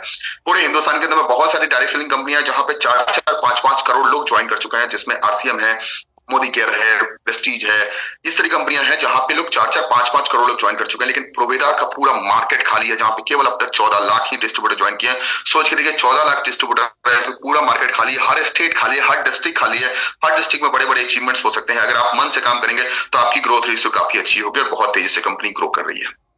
इसको बर्बाद करके आप अपने रिसर्च के डेटा के माध्यम से, आप फैक्ट्स के माध्यम से आप ज्यादा से ज्यादा ऑडियंस को कनेक्ट कर पाएंगे और ज्यादा लोग को अपने साथ जोड़ भी पाएंगे। चौथे पॉइंट के ऊपर बात करते हैं, वो है ऑर्गेनाइज योर कंटेंट। कंटेंट को ऑर्गेनाइज करना बहुत जरूरी है। कंटेंट को ऑर्गेनाइज का मतलब है कि कंटेंट अलग अलग तरीके से होते हैं, कुछ कंटेंट है जिसे शुरुआत में बताना है, कुछ कंटेंट ऐसे हैं जिसे लास्ट में बताना है, तो उनको ऑर्गेनाइज करना बहुत जरूरी है और उसको 3 अलग अलग फेज में ऑर्गेनाइज किया जाता है। तो उसको मैं आज आपके साथ शेयर करने जा रहा हूँ। Structure your presentation into the logical flow. Logical flow होना चाहिए, यानी कि सबके पीछे एक लॉजिक होना चाहिए। मैंने ये पहले बता दिया, इसकी वजह से अब इस पॉइंट को समझना आसान हो जाएगा। पहले एबीसीडी सीख जाएंगे, उसके बाद उसके वर्ड्स समझना आसान होगा। पहले हम वर्ड्स को सीख जाएंगे, उसके बाद पूरे सेंटेंस को समझना आसान होगा। जैसे ग्रामर में भी आप नाउन प्रोनाउन करके सीखते हैं तो स्टेप बाय स्टेप होता है और कंटेंट को ऑर्गेनाइज किया जाता है, सिंक्रोनाइज किया जाता है। तो उसको ऑर्गेनाइज और सिंक्रोनाइज करके अगर आप प्रेजेंटेशन स्लाइड्स को बनाने की कोशिश करते हैं तो आपके बिजनेस के अंदर में या आपकी प्रेजेंटेशन जो होती है वो ज्यादा इफेक्टिव हो जाती है। Structure your presentation into the logical flow, जिसमें पहला एक्शन पे बात करें। एक्शन में क्या है, सबसे पहले इंट्रोडक्शन पे। इंट्रोडक्शन का मतलब क्या है, share your story briefly to build trust. मैं अभी आप लोगों के साथ ट्रेनिंग स्टार्ट कर दिया, मैंने अपने बारे में नहीं बताया। मैंने अपने बारे में इसलिए नहीं बताया क्योंकि हमारे तेजराज जी ने हमारे बारे में थोड़ा सा इंट्रोडक्शन दे दिया और हमारे पास स्लाइड के लिए टाइम केवल 50 मिनट का होता है। मेरे पास कंटेंट साइज काफी बड़ा होता है। मैं 10 पॉइंट पे हमेशा जब भी ट्रेनिंग लेकर आता हूँ 10 इंपॉर्टेंट पॉइंट को डिस्कस करता हूँ। मेरी थोड़ी सी कमी रह गई यहाँ पे, मैं अपने बारे में थोड़ा इंट्रोडक्शन नहीं दिया, लेकिन मैं अपना इंट्रोडक्शन मुझे देना चाहिए था। मैं अपने छोटा सा यहाँ पे ऐड करने की कोशिश करता हूँ, चूंकि मैंने माफी मांग लिया है तो मैं आपको ऐड कर देता हूँ। मेरा नाम अनिल कुमार वर्मा है और 18 महीने पहले मैंने प्रोवेदा के साथ ज्वाइन किया है। आज मेरी पहले महीने की इनकम जो थी वो लगभग 15,000 रुपए की थी, 15,600 रुपए की थी फर्स्ट मंथ की इनकम, और आज की जो लास्ट मंथ की जो मेरी इनकम है वो 1,95,000 रुपए की मेरी लास्ट मंथ की इनकम है। और आज मैं एमरल्ड के लेवल पे हूँ। हो सकता है नेक्स्ट टाइम जब मैं आपके साथ रहूं तो उस समय मैं डायमंड के लेवल पे रहूं। ये हमारा अभी छोटा सा इंट्रोडक्शन है। और डायरेक्ट सेलिंग इंडस्ट्री से मैंने लगभग 2.5 से 3 करोड़ रुपए कमाए हैं, जिसमें लग्जरी कार वगैरह सब कुछ मैं ऑन करता हूँ। इस सब के अलावा मैं यूट्यूब पे भी अवेलेबल हूँ। आप पीछे देख सकते हैं यूट्यूब के आपको प्ले बटन नजर आ रहे होंगे। आप अनिल कुमार वर्मा के नाम से सर्च करेंगे तो मेरी यूट्यूब वीडियोस भी आपको मिल जाएंगे। ये हमारा एक छोटा सा इंट्रोडक्शन है जो मैं सेंट्रलाइज बीच में दे रहा हूँ, लेकिन ये चीज मैं आपको प्रेजेंटेशन के कंटेंट के अंदर में देने की कोशिश कर रहा हूँ क्योंकि आपको समझ में आए कि इंट्रोडक्शन हमें कैसे देना है। Share your short briefly to build trust, हमारे ट्रस्ट को कनेक्ट करने के लिए। Highlighting the purpose of the presentation, यानी कि अपनी प्रेजेंटेशन के पर्पस को हाईलाइट करना है कि आज की ट्रेनिंग के अंदर में हम कंटेंट क्या क्या डिस्कस करने वाले हैं। मेन कंटेंट के ऊपर बात करेंगे जब हम बीच में जब अपना इंट्रोडक्शन कंप्लीट करेंगे या अपना पर्पस हम जब डिस्कस कर लेंगे तब हम आएंगे मेन कंटेंट पे, जहां पे मैं 10 इंपॉर्टेंट पॉइंट मैं आपके साथ डिस्कस कर रहा हूँ। Explain concept using logic and relatable example. जैसे मैंने आपके साथ एक वीडियो देने की कोशिश किया जहां पे मैं कनेक्ट करने की कोशिश किया, इसी तरीके से रिलेटेबल एग्जांपल्स कुछ देने की कोशिश करेंगे। जैसे मैंने आपके साथ एवॉन और एमवे की बात की, ठीक है, रिलेटेबल एग्जांपल्स हैं, ऐसे कुछ एग्जांपल्स को लेकर आएंगे। Address pen points and how your solutions resolve them, यानी कि आज इस ट्रेनिंग प्रेजेंट को लेने के बाद क्या दर्द है, पहले तो दर्द समझते हैं कि दर्द क्या है। कि बहुत सारे लोग क्या है कि वो उनके लेवल तो अचीव हो जाते हैं, वो रूबी बन जाते हैं, वो एमराल्ड बन जाते हैं, वो डायमंड बन जाते हैं, लेकिन जब स्टेज पे जाते हैं तो माइक हाथ में आती है वो कांपने लग जाते हैं, उनके पास कंटेंट की कमी होती है, डिलीवर करने की क्षमता नहीं होती है, वहां पे वो प्रेजेंस को अच्छे ढंग से नहीं कर पाते हैं, लोग उनके लिए तालियां नहीं बजा पाते हैं। तो ये कैसे हो सकता है, उसके लिए आज मैं चाहता हूं कि आज इस प्रेजेंटेशन को सीखने के बाद आपको एक नया सोल्यूशन मिल जाएगा कि आप प्रेजेंटेशन को बेहतर कैसे करें। ये हो गया हमारे मेन कंटेंट का एड्रेस, पेन पॉइंट्स, उसको हम कैसे सॉल्यूशन के रूप में कन्वर्ट कर सकते हैं, इसके ऊपर बात करना। और तीसरा है कॉल टू एक्शन, जिसे हम सीटीए कहते हैं। कॉल टू एक्शन का मतलब है provide clear next step. For example हम ज्वाइन करना चाहते हैं टीम को या स्टार्ट ट्रेनिंग करना चाहते हैं, तो इसके ऊपर हम कॉल टू एक्शन के ऊपर बात करें, ये बहुत ज्यादा इंपॉर्टेंट हो जाता है। टिप क्या है कि follow a problem solution benefit, यानी कि जब हम बात करें तो हमारा फ्रेमवर्क इस तरीके से डिजाइन हो कि जहां पे हम किसी प्रॉब्लम को एड्रेस करें और उससे रिलेटेड सॉल्यूशन के ऊपर बात करें, और आने वाले कल के अंदर में उस सॉल्यूशन को यूज करने से हमें क्या बेनिफिट मिलेगा उसके ऊपर हम डिस्कस करेंगे, तो डेफिनेटली हमारी प्रेजेंटेशन इफेक्टिव हो जाएगी। आगे बात करते हैं use story telling with the historical insights, यानी कि हम स्टोरी टेलिंग को, स्टोरी को कनेक्ट करने की कोशिश करते हैं, जैसे blend logic with the relatable stories और the historical references. Historical references क्या है, जैसे मैंने आज ज्वाइन किया प्रोवेदा को, प्रोवेदा में ज्वाइन करने के बाद मेरे फैमिली के अंदर में कोई ऐसा व्यक्ति है जिसके साथ एक समस्या है कि वो पैरालाइज्ड है और वो बहुत दिन से पैरालाइज्ड है। उनके पास मैंने बहुत सारे प्रोडक्ट्स ट्राई किए, बहुत सारे डॉक्टर के पास गया, लेकिन मुझे बहुत अच्छे रिजल्ट्स नहीं मिले और वो अभी भी बेड से नहीं उठ पाए हैं। अब वहां पे मैंने एक वीडियो देखा, उस वीडियो जो मेरे पास प्रेजेंट करने वाला व्यक्ति जो आया था मुझे प्रोवेदा बताने के लिए, उस व्यक्ति ने मुझे एक वीडियो दिखाया जिसमें एक व्यक्ति थे जिनका नाम है रविंद्र प्रसाद गुप्ता जी। उन्होंने एक वीडियो उनका एक वीडियो मैंने देखा जहां पे वो किसी जगह पे गए थे, किसी जगह पे जहां पे एक व्यक्ति पैरालाइज था और उनको 3 प्रोडक्ट उन्होंने दिया। मैं अभी वीडियो नहीं दिखा रहा हूं लेकिन आपको मैं बताने की कोशिश कर रहा हूं। और वहां पे मैंने उन्होंने 3 प्रोडक्ट दिए, जिसके अंदर में वन डेली था, जिसके अंदर में प्रोबेरी थे, जिसके अंदर में उन्होंने और भी 2 प्रोडक्ट्स और उन्होंने दिया था। और ये प्रोडक्ट को कंटिन्यू 3 महीने चलाया था, उसके बाद वो व्यक्ति चलना शुरू कर दिया। ये वीडियो मेरे यूट्यूब पे अवेलेबल है, आप चाहे तो वहां खोज सकते हैं, देख सकते हैं। और वो 3 महीने के अंदर वो व्यक्ति चल रहा है, चलने के बाद उसका वीडियो बनाया गया और उस वीडियो में उसने कहा कि 3 महीने पहले मैं क्या था और 3 महीने के बाद मुझे क्या हुआ और मुझे कौन कौन से प्रोडक्ट्स रविंद्र जी ने दिया। ये चीजें जब डिस्कस हुई तो ये चीजें देखने के बाद मेरे अंदर में कॉन्फिडेंस आया और कॉन्फिडेंस आने के बाद मैंने भी अपने परिवार को सदस्य को देने का प्रयास किया और वहां पे रिजल्ट्स हमें मिलने लगे। ये कैसे पॉसिबल हो सकता है? ये पॉसिबल हो सकता है कि जब हम अपनी बातों के अंदर में अपने पर्सनल जर्नी को जब हम शेयर करते हैं, जब हम अपने पर्सनल शेयर को शेयर करते हैं, यानी blend logic with the relatable stories और हिस्टोरिकल रेफरेंसेस, यानी पास्ट में क्या हुआ है उसके ऊपर बात करके रिलेटेबल स्टोरीज को, यानी जो जुड़े हुआ जो स्टोरीज है जो हमारे लिए कनेक्ट कर सकता है, उस कस्टमर्स के साथ कनेक्ट कर सकता है, उसके ऊपर बात करना। Share your personal journey in network marketing, हमारा पर्सनल जर्नी नेटवर्क मार्केटिंग के ऊपर क्या है इसके ऊपर बात करना। Including the anecdotes about the successful leader in the industry, यानी कि क्या क्या घटना घटी, क्या समस्या आई, कैसे उसका सोल्यूशन हमने निकाला, कुछ किस्से, कुछ चुटकुले, कुछ कहानियां हमने उसके अंदर में ऐड की जिसकी वजह से कनेक्शन बिल्ड हुआ। ये सब चीजों को देखना बहुत जरूरी है। Cite historical milestone in the direct selling worlds, यानी हिस्टोरिकल माइलस्टोन क्या है, डायरेक्ट सेलिंग इंडस्ट्री के अंदर माइलस्टोन कितना है। मैंने अभी आपके साथ क्या बताया, हिंदुस्तान यूनिलीवर जो लिमिटेड कंपनी है उसके भी टर्नओवर को क्रॉस किया किसी एक कंपनी ने, डायरेक्ट सेलिंग की कंपनी ने। तो ये क्या है, ये माइलस्टोन को क्रिएट किया गया। अगर उसने क्रिएट किया है तो क्या हम नहीं कर सकते हैं? अगर उसके प्रोडक्ट्स इफेक्टिव हैं लेकिन वो महंगे हैं, अगर सस्ते प्रोडक्ट्स अगर उनके साथ देने की कोशिश करें तो क्या ये और ज्यादा रिजल्ट लाके नहीं दे पाएगा? ये चीजें बहुत इंपॉर्टेंट है। एग्जांपल के ऊपर just like a pioneer of direct selling who started with the door to door sales, today's digital era offers even greater opportunity, यानी कि डायरेक्ट सेलिंग इंडस्ट्री उस समय स्टार्ट हुआ था जिस समय लोग डोर टू डोर सेल्स के ऊपर बात करते थे, लेकिन आज का जो टाइम है वो डिजिटल एरा का टाइम है जहां पे हम सोशल मीडिया का इस्तेमाल करके अपने लोग को जोड़ सकते हैं और ये हमारे लिए अपॉर्चुनिटी बड़ी हो जाती है जहां पे हम एक स्टेट से दूसरे स्टेट के लोग को और तीसरे कंट्री के लोग को भी कनेक्ट कर सकते हैं, वो भी सोशल मीडिया के माध्यम से, जहां पे मुझे फिजिकली ट्रेवल ना करना पड़े उसके बाद भी हो सकता है। तो इस तरह की चीजें जब हम बात करने की कोशिश करते हैं तो चीजें कनेक्ट करना बहुत आसान हो जाता है। और हिस्टोरिकल इनसाइट्स अगर आप चाहते हैं डायरेक्ट सेलिंग का तो मैं आपके साथ एक छोटा सा आपके साथ बात शेयर कर रहा हूं। मेरी एक बुक है जिस बुक का नाम है management of direct selling business, जो आप अमेजोन और फ्लिपकार्ट से परचेज कर सकते हैं। और इसके लिए एक गुड न्यूज मैं आपके साथ शेयर कर दूं, हमारी ये बुक जो है वो सोलोनी यूनिवर्सिटी हिमाचल, सोलोनी यूनिवर्सिटी के बच्चे जो है वो डायरेक्ट सेलिंग की जो पढ़ाई वहां पे शुरू है, डिप्लोमा इन डायरेक्ट सेलिंग की जो पढ़ाई शुरू है, उस पढ़ाई में उस बुक को शामिल कर लिया गया है और वो बुक की पढ़ाई भी शुरू है। फर्स्ट लॉट में लगभग 750 बुक को परचेज किया गया है जिसका नाम है management of direct selling business. उस बुक का मैं छोटा सा एक पेज आपके साथ शेयर कर रहा हूं जहां पे आप देख सकते हैं, जहां पे मैंने कंपनी के बारे में डिस्कस किया हुआ है, केस स्टडी और ethical success story versus Ponzi failure का मैंने यहाँ कंटेंट दिया है। ये बुक अमेजोन और फ्लिपकार्ट पे भी अवेलेबल है। मैं आपसे रिक्वेस्ट करूंगा कि आप चाहें तो वहां पे भी परचेज कर सकते हैं। बुक का नाम है management of direct selling business. जहां पे हिस्टोरिकल इंसाइट्स बहुत ज्यादा आपको मिल जाएंगे। यानी डायरेक्ट सेलिंग कंपनी के बारे में जानना आपके लिए बहुत आसान हो जाएगा, कैसे पास्ट क्या था, वर्तमान में क्या है, आने वाले कल के अंदर में डिजिटल एरा की जो मैं बात कर रहा हूँ कि डिजिटली आप उसको कैसे इनहांस कर सकते हैं, अपने बिजनेस को कैसे ग्रोथ ला सकते हैं, ये सब कुछ उसके अंदर में मैंने अपॉर्चुनिटी के फॉर्म में कंटेंट है, बहुत सारी चीजें मैंने आपके साथ दिया है, लगभग 17 चैप्टर्स उसके अंदर में दिए गए हैं। तो मैं आपसे रिक्वेस्ट करता हूँ प्लीज आप उस बुक को वहां से परचेज कर सकते हैं। ये क्या है, use story telling with the historical insights, यानी कि कुछ हिस्टोरिकल चीजों को कंटेंट में डालने की कोशिश कीजिए और उसकी वजह से कुछ स्टोरी आपके पास जो आसपास में हो रही है, जो घटनाएं घट रही हैं, उसको कनेक्ट करने की कोशिश कीजिए, जिससे आपके बिजनेस के अंदर में अच्छी ग्रोथ आ सके।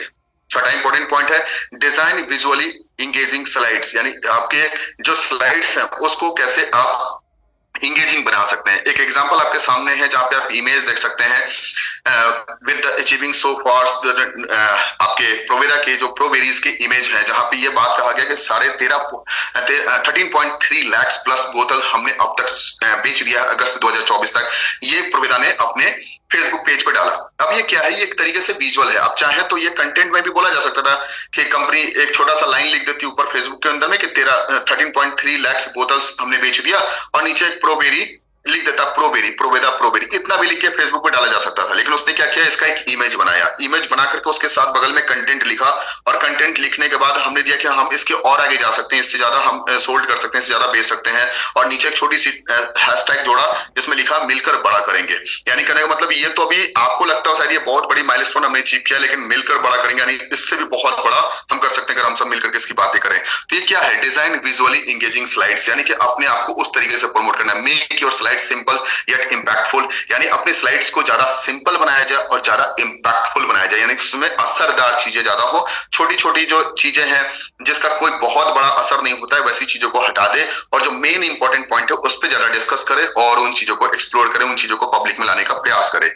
Use minimal text and more visual graphs, infographic photo, यानी कि हम बहुत ज्यादा टेक्स्ट लिखने के बारे में सोचे नहीं, उससे ज्यादा इंपॉर्टेंट है कि हम थोड़ा विजुअल यानी दिखाने का प्रयास करें, यानी ग्राफ को दिखाने की कोशिश करें। इन्फोग्राफिक यानी कि जहां पे इंफॉर्मेशन भी हो और वो इमेज के फॉर्म में हो, फोटो के फॉर्म में हो। अगर इस तरीके से देने की कोशिश करेंगे तो हमारा विजुअल जो इंगेजमेंट है वो बढ़ जाएगा और ज्यादा से ज्यादा लोग हमारे साथ कनेक्ट हो पाएंगे और हमारी चीजों को समझने में सक्षम हो पाएंगे। Highlighting choose professional templates and the consistent colour schemes, यानी कि कलर क्या है, बैकग्राउंड। बहुत सारे लोगों को मैं देखता हूं कि जब वो स्लाइड बनाते हैं तो उसमें पीले कलर का स्लाइड रहता है, उसके ऊपर व्हाइट कलर से लिख देते हैं। अब आपको ये पता नहीं है कि पीले कलर पे व्हाइट का जो कंट्रास्ट है वो निकल के नहीं आता है। बहुत सारे लोग क्या करते हैं, ब्लू कलर का स्लाइड बैकग्राउंड रखते हैं और उसके ऊपर ब्लैक कलर से लिख देते हैं, तो वो भी कंटेंट क्लियर होकर नहीं आएगा। बहुत सारे इमेज यहाँ पे आप देख सकते हैं, जो आपके सामने जो इमेज है, इस इमेज के अंदर में कितना शानदार तरीके से ब्लैक बैकग्राउंड के ऊपर प्रोबेरी कितना शानदार तरीके से खिल रहा है, और उसके बगल में white text, black text white रंग के इमेज के साथ दिया गया है, और व्हाइट टेक्स्ट जो है ब्लैक इमेज के साथ दिया गया, ब्लैक बैकग्राउंड के साथ दिया गया। प्रोबेरा का लोगो भी कितना इनहांस होकर बाहर सामने निकल के खिल के आ रहा है।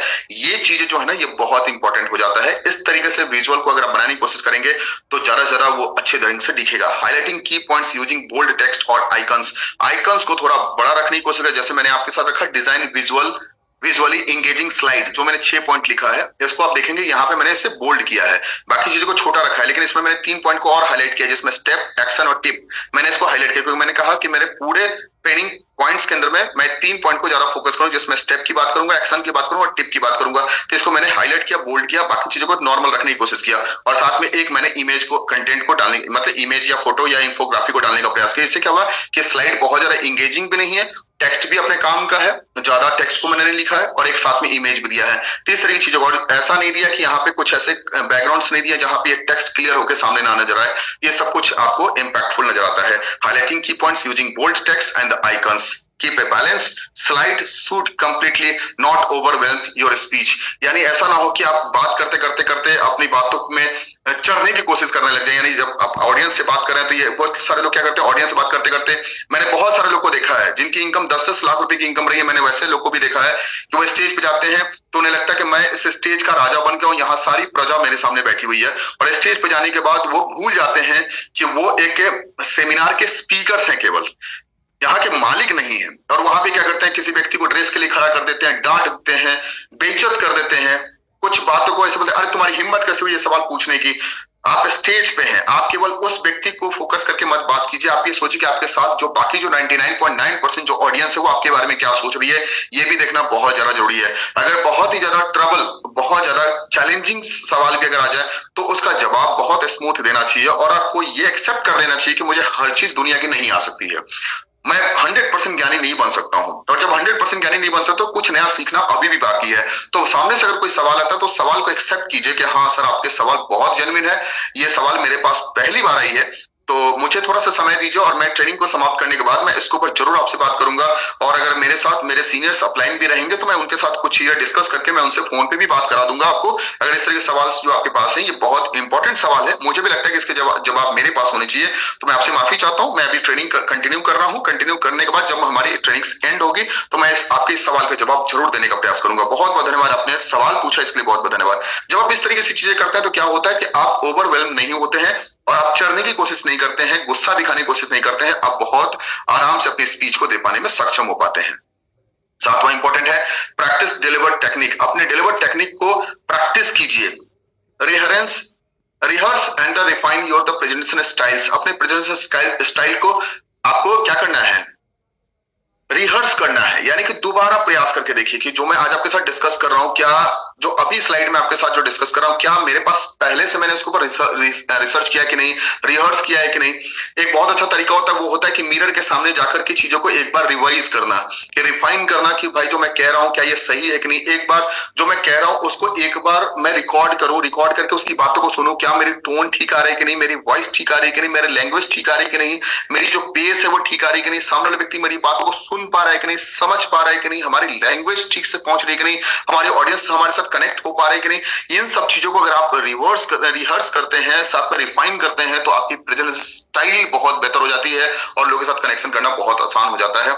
Use variations in tone and pace. अपने वेरिएशंस में मैं आपके साथ थोड़ा सा बात भी कर रहा हूं तो यहाँ पे आप देख सकते हैं कि मैं थोड़ा सा कभी कभी झुक रहा हूं, कभी सीधा हो रहा हूं।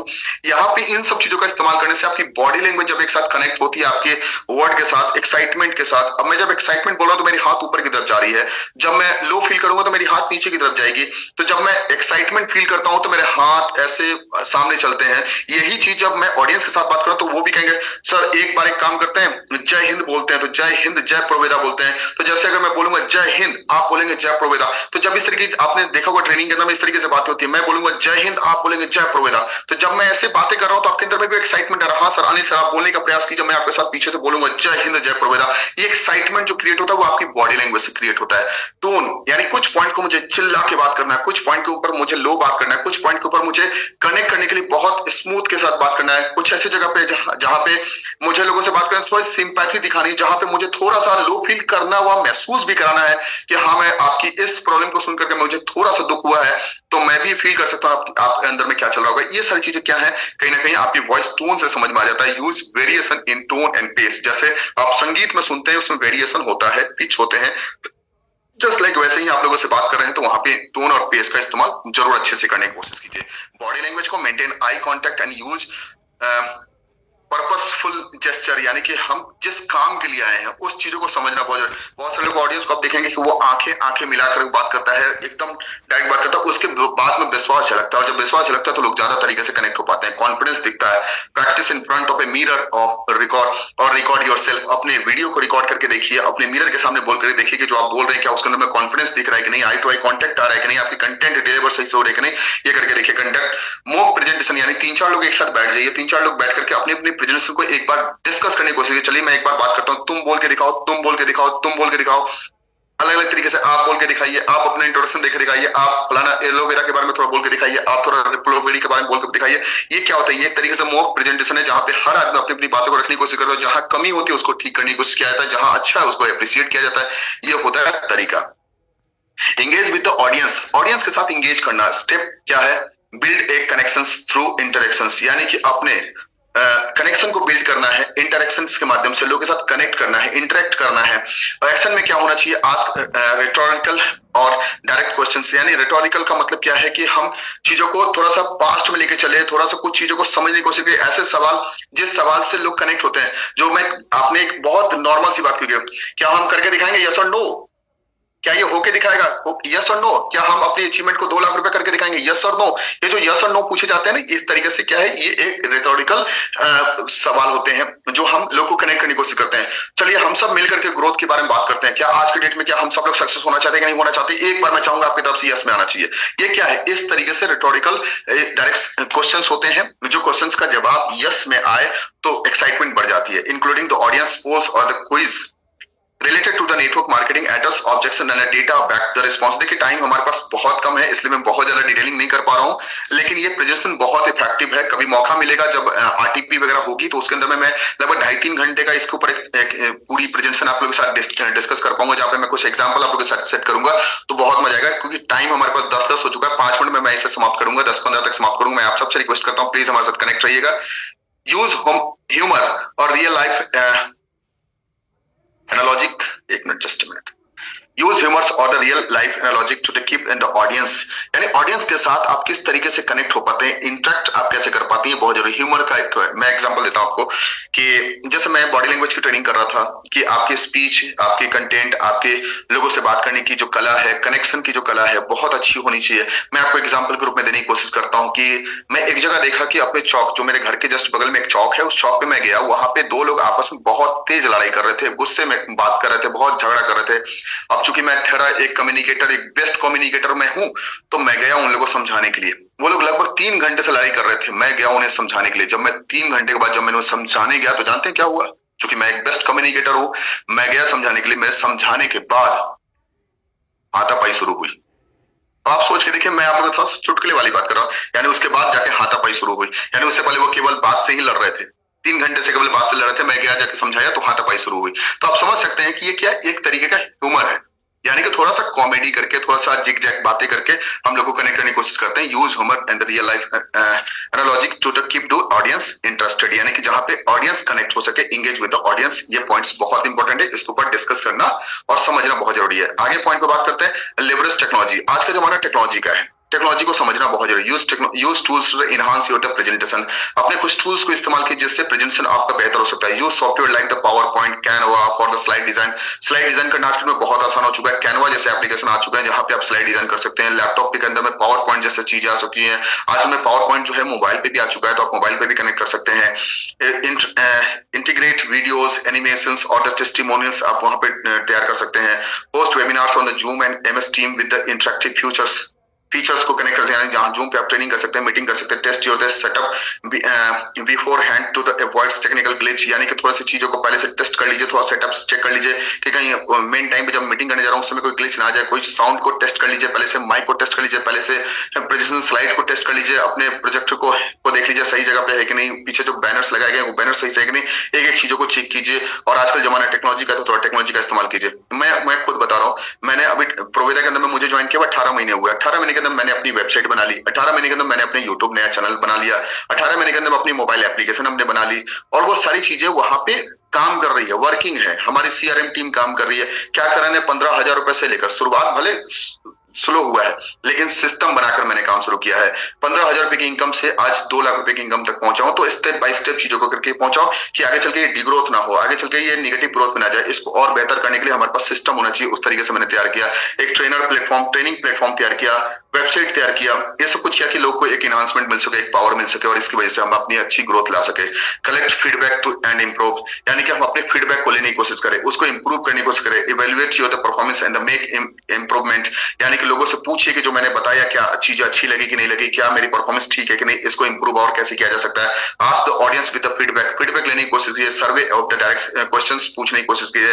Analyse with the works and what does not, engagement level and questions ask, यानी कि थोड़ा एंगेजमेंट लेवल चेक कीजिए, क्वेश्चंस को समझने का प्रयास कीजिए, और implement changes of the future presentation, आने वाले कल के अंदर में और हमारी प्रेजेंटेशन और इफेक्टिव कैसे हो सकती है, इसके अंदर में हम क्या इंप्लीमेंट कर सकते हैं। Keep a record of your best practice for the future use, आने वाले कल के अंदर में हम और बेहतर कैसे कर सकते हैं, तो इसका एक रिकॉर्ड बनाने की कोशिश है जिसकी वजह से आपको और बेहतर करने में मजा आए।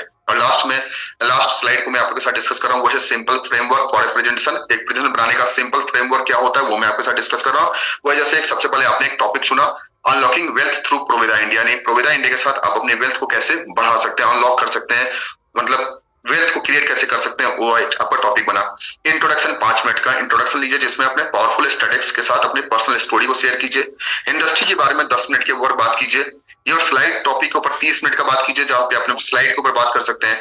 सक्सेस स्टोरी का 10 मिनट का बात करें, और साथ Q&A सेशन 10 मिनट का बात करें। फिर कॉल टू एक्शन 5 मिनट के ऊपर बात करें, यानी कि कॉल टू एक्शन है गिव क्लियर नेक्स्ट स्टेप क्या है, ठीक है, आज की मीटिंग के बाद हमें अगला स्टेप क्या यूज करना है, हमारी क्लोजिंग कैसे बेहतर हो सकती है, इसके ऊपर बात करते हैं। हमारी क्लोजिंग का टारगेट है कि हम कम से कम 10 लाख बीवी के मैचिंग तक पहुंचे। इस तरीके से क्लियर नेक्स्ट स्टेप तक बात करें। हम चाहते हैं कि इस महीने आपका एमरल्ड हो जाए, हम चाहते हैं इस महीने आपका रूबी हो जाए, इस महीने मैं चाहता हूं कि आपकी टीम के अंदर में कम से कम कार अचीवर्स की संख्या कम से कम 10 हो। इस तरीके से क्लियर नेक्स्ट स्टेप के ऊपर बात कर सकते हैं। और Q&A के अंदर में हम कॉन्फिडेंस के साथ अपनी क्वेरीज को डिस्कस कर सकते हैं। Share historical examples and testimonials, अपने हिस्टोरिकल एग्जांपल्स और टेस्टिमोनियल्स को देने का प्रयास करें। बहुत बहुत धन्यवाद आप सभी लोग का आज के ट्रेनिंग सेशन को ज्वाइन करने के लिए। Be ready for diamond level, अपने डायमंड के लेवल के लिए तैयार हो जाइए। बहुत बहुत धन्यवाद आप सभी लोग का। आज आप लोगों ने मुझे लगभग 15 मिनट एक्स्ट्रा सुना, इसके लिए बहुत बहुत धन्यवाद। Thank you. तेजराज जी, अगर मेरी बात आप तक पहुंच रही तो प्लीज आगे। Thank you sir.